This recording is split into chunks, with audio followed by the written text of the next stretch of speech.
to go through that same question with you. After that, you compare to the answer you had.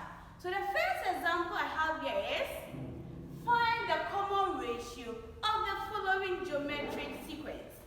Okay, so I have 5, 10, 20, 40. What did I say about common ratios?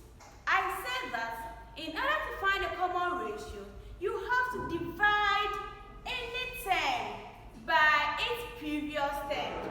A term by its previous term. A term by its previous term. And you are going to get the same answer.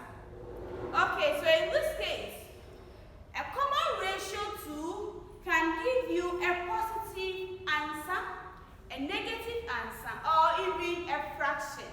And when you get a negative answer, it is being called an alternating sequence. Now let's come back to the question.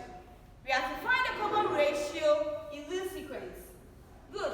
So I will pick my second term and divide it by my first term.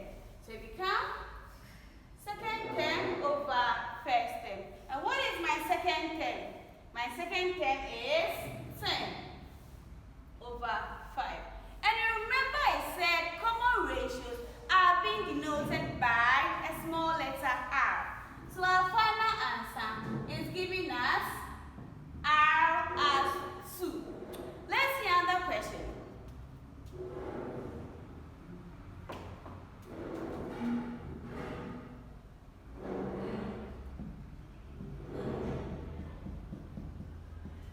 We have 11, 22, negative 44, and 88. So as we did for the previous example, we are going to pick any term and divide it by its previous term.